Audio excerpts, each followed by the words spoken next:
Hello, good morning, नमस्कार दोस्तों। स्वागत है आपका टर्बो जर्नलिस्ट में।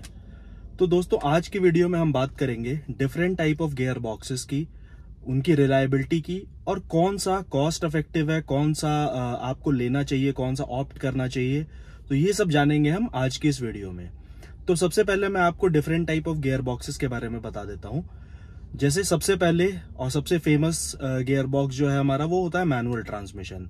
Manual transmission AMT gear box, IMT gear box, CVT gear box, automatic gear box, DCT या डीएसजी गियर बॉक्स, ये इतने टाइप के गियर बॉक्सेस होते हैं जो जनरली इंडियन मार्केट में हमें देखने को मिलते हैं। शुरुआत करते हैं सबसे पहले मैनुअल गियर बॉक्स से।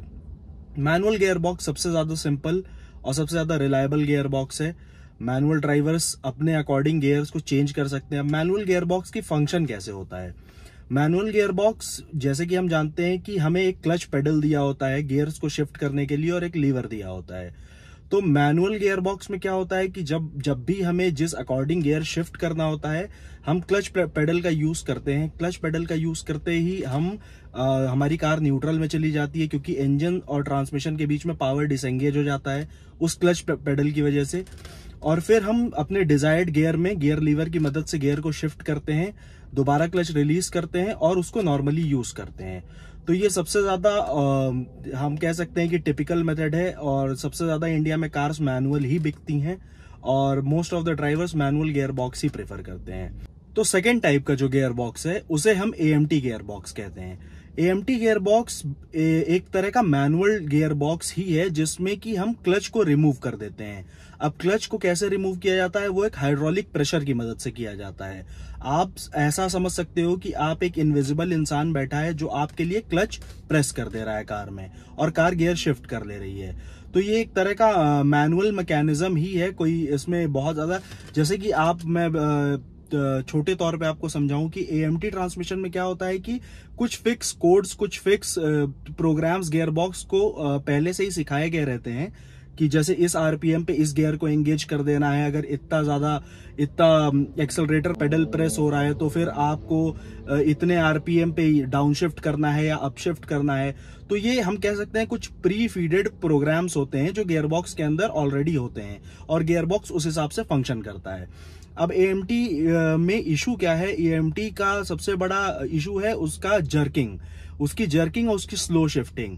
एएमटी गियर बॉक्स बहुत स्लो शिफ्ट होता है, और जब भी शिफ्ट होता है आपको एक जर्क फील होता है। जैसे कि जब भी वो गियर बॉक्स शिफ्ट होगा फर्स्ट से सेकंड में या सेकंड से थर्ड में, तो आपको एक ऐसे झटका सा महसूस होगा कार में। और ऊपर से बहुत ही लैगी ट्रांसमिशन है वो, सिर्फ मुझे लगता है कि सिटी ड्राइविंग के लिए और एक क्लच को रिमूव करने के पर्पज से एएमटी गियर बॉक्स को बनाया गया था। तो एएमटी गियर बॉक्स बहुत ज्यादा ड्राइव एंथुसियास्ट लोगों के लिए नहीं बना हुआ है, और उसका पर्पस भी वो नहीं है।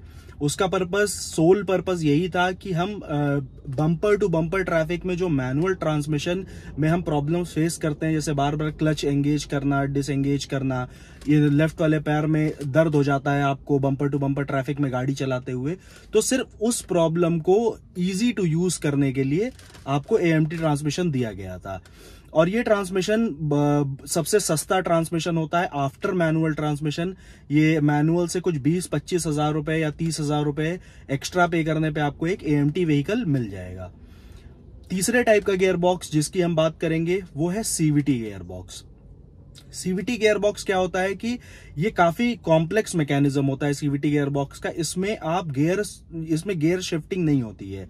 इसमें सिर्फ दो मोटर्स लगे होते हैं जो एक बैंड से कनेक्टेड होते हैं, और जैसे जैसे आप एक्सेलरेटर प्रेस करोगे आरपीएम बढ़ता जाएगा, वैसे ही वो दोनों मोटर घूमते रहते हैं, और वो बैंड जो है वो बड़ा और छोटा होता जाता है डिपेंडिंग ऑन आरपीएम। तो जैसे जैसे वो बैंड बड़ा और छोटा होता जाएगा वो आरपीएम कंट्रोल करता जाएगा। अब सीवीटी ट्रांसमिशन हमने मोस्टली होंडा की कार्स में देखा है। पहले हुंडई की कार्स में भी सीवीटी ट्रांसमिशन आता था, और सीवीटी ट्रांसमिशन बहुत ज्यादा इजी टू यूज और सिटी ड्राइविंग में बहुत ज्यादा एफिशिएंट है। सिटी ड्राइविंग में सीवीटी की माइलेज मैनुअल से भी ज्यादा कुछ कुछ केसेस में मिलती है। तो बहुत ज्यादा। बस सीवीटी ट्रांसमिशन के साथ ड्रॉबैक ये है कि वही आपको रबर बैंड इफेक्ट, अगर आप बहुत हार्ड एक्सेलरेटर प्रेस करते हो, आप रेव करना चाहते हो, तो बहुत देर तक वो आरपीएम को फुल लेके जाएगा और बहुत ज्यादा रबर बैंड इफेक्ट, आपको गियर शिफ्टिंग का वो जो एक फील होता है वो नहीं मिलेगा, आपको लगेगा कि कार बहुत ज्यादा रेव कर रही है। तो ये एक ड्रॉबैक सीवीटी ट्रांसमिशन का है। और ये बहुत ज्यादा ड्राइव एंथुसियास्ट ये भी गियर बॉक्स नहीं है, ये easy to use gear box है, अच्छी माइलेज के साथ। अच्छा, अगर आपको जर्की फील अवॉइड करके एक बहुत ज्यादा स्मूथ ड्राइव चाहिए तो आप सीवीटी के लिए ऑप्ट कर सकते हो। अब चौथा ट्रांसमिशन जो है वो है आईएमटी ट्रांसमिशन। अब IMT transmission intelligent manual transmission होता है। उसमें बेसिकली गियर लीवर तो होता है बट क्लच नहीं होता है। अब इसको ये काम कैसे करता है कि आप ब्रेक पेडल प्रेस करोगे, कार स्टार्ट करोगे और डायरेक्टली उसको गियर लीवर से शिफ्ट कर दोगे। गियर लीवर मैनुअली ही होता है, जैसे सेम एज मैनुअल ट्रांसमिशन, बस आप ये समझ लो कि मैनुअल ट्रांसमिशन में से क्लच रिमूव कर दिया गया है। तो इसका फंक्शनिंग कैसे होता है? इसका फंक्शनिंग ये होता है कि जब भी आप जैसे आपने ब्रेक प्रेस करके कार स्टार्ट करी और आप डायरेक्टली फर्स्ट गियर में डाला, ब्रेक छोड़ा, कार मूव होना स्टार्ट हो गई। अब सेकेंडली इसमें काम ये कैसे करता है, अगर आपको सेकेंड गियर में आना है तो जैसे ही आप इसमें गियर के अंदर एक सेंसर लगा होता है, जैसे ही आप गियर को शिफ्ट करने की कोशिश करोगे वो सेंसर ऑटोमेटिकली क्लच को डिसएंगेज कर देगा, वहां से बेसिकली वो क्लच का काम कर देगा वहां पे, और आप फ्रीली उस गियर को शिफ्ट कर पाओगे। तो आईएमटी ट्रांसमिशन भी बनाया गया था जो लोग मैनुअल की फील लेना चाहते हैं बट क्लच नहीं चाहते हैं कार में, तो वो लोग आईएमटी के लिए ऑप्ट कर सकते हैं। और ये भी गियर बॉक्स काफी अच्छा है, शहर में चलने के लिए बहुत अच्छा गियर बॉक्स है। सिर्फ और सिर्फ ये क्लच रिमूव करने के लिए ये गियर बॉक्स बनाया गया था। आता है इंडिया में, बहुत सारी कार्स में आता है, लेकिन बहुत ज्यादा सेल इस गियर बॉक्स की नहीं है इंडिया में, क्योंकि अगर हम इन मैनुअल गियर बॉक्स को लेना है तो वो मैनुअल ही प्रेफर करेगा, और अगर ऑटोमेटिक लेना है तो फिर वो इंसान लीवर क्यों ही शिफ्ट करेगा फर्स्ट और सेकंड और थर्ड गियर में। अगर आपको क्लचलेस ऑपरेशन चाहिए तो फिर इंसान ऑटोमेटिक की तरफ ही जाएगा। तो ये है, और ये एएमटी के बाद तीसरा सबसे ज्यादा कॉस्ट इफेक्टिव गियर बॉक्स है, जो कि आपको 40 से 50 हजार के बीच में अगर आप पे करोगे तो आपको मैनुअल के ऊपर 40 से 50 हजार रुपए में आईएमटी गियर बॉक्स मिल जाता है। पांचवा ट्रांसमिशन जो है उसके बारे में हम बात करेंगे, वो है डीसीटी ट्रांसमिशन। अब डीसीटी ट्रांसमिशन होता है डुअल क्लच ट्रांसमिशन। इसमें एक की जगह 2 क्लच यूज किए जाते हैं, और हर एक इंडिविजुअल क्लच पे कुछ नंबर ऑफ गियर्स असाइंड होते हैं। जैसे 1, 3, 5 और 7 असाइंड होते हैं फर्स्ट क्लच को, 2, 4, 6 और रिवर्स गियर असाइंड होते हैं सेकेंड क्लच को। तो इसमें क्या होता है, इसको बनाया इसलिए गया था ताकि ये शिफ्टिंग का टाइम जो है वो बहुत ज्यादा आपको रिड्यूस किया जा सके। इसका मैकेनिज्म ये होता है कि जैसे ही आप कार चला रहे हो, अगर कार फर्स्ट गियर में चल रही है तो पहला क्लच फर्स्ट गियर को एंगेज किया हुआ है और दूसरा क्लच ऑलरेडी सेकंड गियर पे लगा हुआ है। तो जैसे ही पहला क्लच डिसएंगेज होगा फर्स्ट गियर से सेकंड में लगने के लिए, ये डिसएंगेज हुआ और ये तुरंत ही उसमें अटैच हो जाएगा। तो इससे शिफ्टिंग टाइम में बहुत ज्यादा आप रिड्यूस कर पाओगे, बहुत कम शिफ्ट टाइम में ये शिफ्ट हो जाता है गियर बॉक्स। हालांकि ये बहुत ज्यादा रिलायबल टेक्नोलॉजी नहीं है, और हुंडई ने भी ये टेक्नोलॉजी इंडिया में जब लाया था डीसीटी का, तो बहुत ज्यादा प्रॉब्लम इशू फेस करना पड़ा था हुंडई को, क्योंकि फर्स्ट गियर नहीं लगता था। कुछ कार्स में सिर्फ 2, 4, 6 में कार चलती थी, बट बाद में उन्होंने रेक्टिफाई किया इसको। उन्होंने बताया कि एक सॉफ्टवेयर इशू था और रेक्टिफाई कर दिया गया। तो एज सच अभी तो फिलहाल कोई प्रॉब्लम इंडियन मार्केट में डीसीटी को लेकर नहीं है। डीसीटी का ही एक और एडवांस फॉर्म है डीएसजी, जो कि हम वीडब्ल्यू ग्रुप की कार्स में देखते हैं। अब डीएसजी होता है डुअल स्टेज गियर बॉक्स या डायरेक्ट शिफ्ट गियर बॉक्स, अलग अलग तरह के नाम है इसके। ये भी, इसका मैकेनिज्म बिल्कुल सेम है जैसे कि डीसीटी गियर बॉक्स का है। इसको इंटरचेंजेबली हम यूज करते हैं डीसीटी और डीएसजी टर्म को, लेकिन इसमें आपको देखने को मिलेगा कि डीसीटी से ज्यादा क्विक शिफ्ट्स होते हैं डीएसजी गियर बॉक्स के।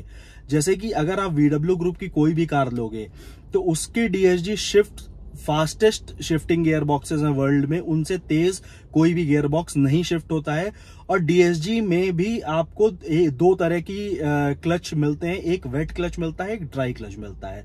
डिपेंडिंग ऑन कार साइज और डिपेंडिंग ऑन परफॉर्मेंस आपको उस तरह का क्लच दिया जाता है। जो क्लच वेट क्लच होते हैं वो कार्स डीएसजी के साथ थोड़ी महंगी आती हैं। जो ड्राई क्लच कार्स होती हैं जैसे DQ200 गियर बॉक्स है डीएसजी में, वो थोड़े सस्ते होते हैं। लेकिन डीएसजी के जो ड्राई क्लच गियर बॉक्स है DQ200, उसकी रिलायबिलिटी का बहुत इशू हुआ करता था एक बीच में, बट अभी फिलहाल तो सॉल्व हो गया है, ऐसा कुछ प्रॉब्लम नहीं है उसमें भी। तो ये है, बट ये अगर हम कॉस्ट कंपैरिजन करें तो डीएसजी ट्रांसमिशन सबसे ज्यादा महंगा ट्रांसमिशन होता है। अगर आप एक कार ले रहे हो और आप डीएसजी ट्रांसमिशन ले रहे हो तो आपको 1 से 1.5 लाख रुपए ऊपर देने पड़ेंगे डीएसजी ट्रांसमिशन के लिए, या 1 लाख रुपए ऊपर देने पड़ेंगे डीसीडी ट्रांसमिशन के लिए। तो अब अगला गियर बॉक्स जिसकी हम बात करेंगे वो है एटी ट्रांसमिशन, यानी कि ऑटोमेटिक, और जनरली हम इसको टॉर्क कन्वर्टर गियर बॉक्स भी कहते हैं। टॉर्क कन्वर्टर गियर बॉक्स एक बहुत अच्छा, बहुत रिलायबल गियर बॉक्स है। मैनुअल ट्रांसमिशन जितना ही रिलायबल गियर बॉक्स है ये ऑटोमेटिक ट्रांसमिशंस में, और इसमें आपको किसी भी तरह की कोई परेशानी नहीं मिलेगी देखने को। एक बार बस 50 to 80,000 के इंटरवल पे इसका गियर ऑयल आपको चेंज कराना पड़ेगा, वो भी कुछ कार्स में होता है। उसके बाद it's as good as new, कोई प्रॉब्लम नहीं होती है, रिलायबिलिटी का कभी कोई इशू नहीं आएगा आपको।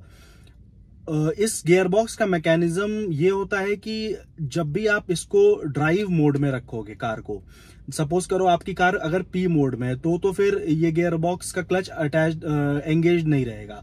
बट अगर आप पी छोड़ के किसी भी मोड में, रिवर्स ड्राइव या फिर स्पोर्ट्स मोड, किसी भी मोड में अगर आप कार को रख रहे हो, जो भी ड्राइव मोड्स हैं उनमें परमानेंटली इसका क्लच एंगेज रहता है ट्रांसमिशन से, और वो चीज आपको फील भी होती है।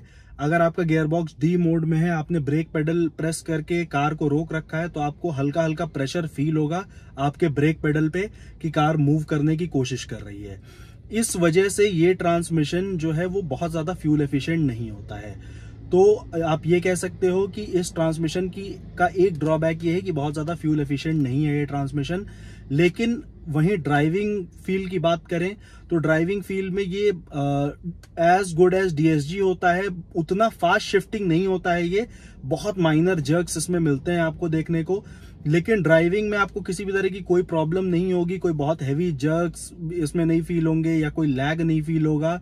तो ये आप कह सकते हैं एक तरह का लैगलेस गियर बॉक्स है ये, क्योंकि ये परमानेंटली इसमें क्लच एंगेज रहता है। तो जब भी आप ब्रेक पेडल रिलीज करोगे आप इंस्टेंटली आपको पावर डिलीवर होना स्टार्ट हो जाता है। हालांकि रेव थोड़ा ज्यादा करता है ये गियर बॉक्स नॉर्मली डीएसजी या डीसीटी गियर बॉक्स से अगर कंपेयर करें तो। वो अगर सपोज करो आप आरपीएम 1500-2000 आरपीएम पे अगर गियर शिफ्ट कर देते हैं तो ये उसी चीज को 2500 या 3000 आरपीएम पे जाके शिफ्ट करेगा। तो उसमें आपका फ्यूल कंजम्पशन थोड़ा बढ़ जाता है गियर बॉक्स का, और ये एक इसका ड्रॉबैक आप कह सकते हो गियर बॉक्स का। बट रिलायबिलिटी के मामले में सबसे ज्यादा reliable gear box automatic transmission ही है, यानी कि टॉर्क कन्वर्टर गियर बॉक्स ही है। तो अब बात कर लेते हैं कि बाकी गियर बॉक्सेस, इन सब जो गियर बॉक्सेस के बारे में हमने जाना, इसमें सबसे ज्यादा फ्यूल एफिशिएंट, कॉस्ट इफेक्टिव और रिलायबल गियर बॉक्स क्या है। तो सबसे ज्यादा fuel efficient, cost effective gear box जो है वो मेरे अकॉर्डिंग मैनुअल ट्रांसमिशन ही है। मैनुअल ट्रांसमिशन में आप अपने अकॉर्डिंग गियर शिफ्ट कर सकते हो जितने भी आरपीएम पे आपको चाहिए, जब भी चाहिए आप अपने अकॉर्डिंग उस गियर में कार को रख सकते हो और उस हिसाब की फ्यूल इकोनॉमी निकाल सकते हो। और सबसे सस्ते ट्रांसमिशन में मैनुअल ट्रांसमिशन ही आता है, इसके लिए आपको कोई एक्स्ट्रा पैसे नहीं देने पड़ते हैं। एएमटी ट्रांसमिशन भी फ्यूल इकोनॉमी में as good as manual transmission ही है। कुछ केसेस में एएमटी की फ्यूल इकोनॉमी मैनुअल से भी ज्यादा मिलती है, जैसे रेनो की क्विड जो है उसके केस में आपको एएमटी का परफॉर्मेंस मैनुअल से ज्यादा अच्छा मिलेगा फ्यूल एफिशिएंसी के मामले में।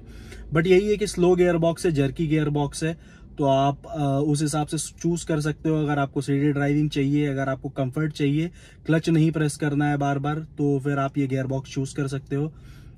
इसके बाद आता है IMT gear box. IMT gear box की भी fuel efficiency as good as manual ही है, बस ये है कि क्लच रिमूव कर दिया गया है, लेकिन शिफ्ट्स आपको मैनुअली करने पड़ते हैं। तो अगर आपको एक ड्राइविंग फील भी चाहिए कि आप गियर अपने अकॉर्डिंग बदल रहे हो, अपने अकॉर्डिंग डिजायर्ड आरपीएम पे बदल रहे हो, तो आप इस गियर बॉक्स के साथ जा सकते हो कंफर्ट के साथ, क्योंकि क्लच नहीं होता है तो आपका लेफ्ट पैर फ्री रहता है, तो आपको वहां पे कंफर्ट भी मिलेगा। और ये थोड़ा महंगा होता है मैनुअल ट्रांसमिशन से, 20-25 हज़ार रुपए एक्स्ट्रा देने पे मिल जाता है। तो आप उस तरीके से इसको देख सकते हो। इसके बाद हम बात कर लेते हैं सीवीटी गियर बॉक्स की। सीवीटी गियर बॉक्स बहुत ज्यादा स्मूथ ड्राइविंग गियर बॉक्स है, शहर में चलने के लिए बेस्ट गियर बॉक्स है सीवीटी। इसके साथ इसका ड्रॉबैक ये है कि ये बहुत ज्यादा रबर बैंड इफेक्ट क्रिएट करता है गियर बॉक्स, जैसा कि मैंने बताया आपको। लेकिन फ्यूल इकोनॉमी आपको बहुत ही अच्छी मिलेगी सीवीटी गियर बॉक्स में। फ्यूल इकोनॉमी के मामले में कोई कॉम्प्रोमाइज नहीं होगा। और तो आप इसकी तरफ भी जा सकते हो अगर आपको एक बहुत स्मूथ ड्राइविंग चाहिए, आप बहुत ज्यादा ड्राइविंग एंथुसियास्ट नहीं हो, बहुत ज्यादा कार को पुश नहीं करना चाहते हो लिमिट्स तक, तो आप इस गियर बॉक्स को ऑप्ट कर सकते हो। इसके बाद आता है डीएसजी या डीसीटी ट्रांसमिशन। डीएसजी या डीसीटी ट्रांसमिशन थोड़ा कम एफिशिएंट होता है सीवीटी, आईएमटी, मैनुअल और एएमटी के कंपैरिजन में। इसकी फ्यूल इकोनॉमी 2 से 3 किलोमीटर पर लीटर कम मिल सकती है आपको बाकी इन गियर बॉक्सेस के कंपैरिजन में। वो इसलिए क्योंकि ये ड्राइविंग एंथुसियास्ट के लिए बना हुआ है। बहुत ज्यादा क्विक शिफ्टिंग गियर बॉक्स होता है, 2 क्लच यूज होते हैं, तो इसकी फ्यूल इकोनॉमी थोड़ी बहुत आपको कम मिल सकती है। इंस्टेंटली पावर डिलीवर होगा, आपको बहुत ज्यादा पुश करना है कार को तो आप फ्लोर करो पेडल और बहुत तेज पावर डिलीवर होगा, शिफ्ट बहुत क्विक मिलेंगे, तो उससे थोड़ी बहुत फ्यूल इकोनॉमी कॉम्प्रोमाइज हो जाएगी इसमें। तो लेकिन ये गियर बॉक्स एक्चुअली है बहुत महंगा, तो आप कॉस्ट कंपैरिजन इसमें कर सकते हो अपने अकॉर्डिंग कि आपकी रिक्वायरमेंट क्या है, उस अकॉर्डिंग आप इसमें जा सकते हो गियर बॉक्स के लिए। यहाँ पे अब हम बात करेंगे ऑटोमेटिक गियर बॉक्स या टॉर्क कन्वर्टर की, जो कि सबसे कम फ्यूल एफिशिएंट गियर बॉक्स है इन गियर बॉक्सेस के कंपैरिजन में। जैसा कि मैंने आपको बताया है कि रिलायबिलिटी के मामले में तो बहुत अच्छा है, बट क्योंकि इसका क्लच परमानेंटली एंगेज्ड रहता है, रेव ज्यादा करता है ये गियर बॉक्स, तो इस वजह से इसकी फ्यूल इकोनॉमी हमेशा कॉम्प्रोमाइज हो जाती है।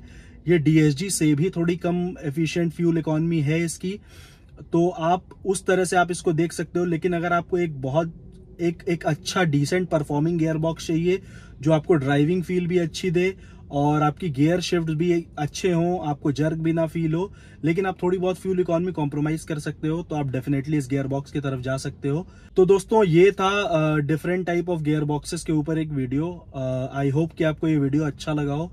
वीडियो अच्छा लगा हो तो लाइक करें, शेयर करें, सब्सक्राइब करें और कमेंट करके बताएं अगर कोई पॉइंट मैंने मिस कर दिया हो तो। अगर आप कार से रिलेटेड कोई भी और जानकारी चाहते हैं या अपनी कार का रिव्यू कराना चाहते हैं तो प्लीज कमेंट सेक्शन में भी कमेंट करके बता सकते हैं, या नीचे दिए गए ईमेल आईडी पे भी आप मेल कर सकते हैं। तब तक के लिए दोस्तों, ride safe, drive safe, stay safe और मिलते हैं अगली वीडियो में।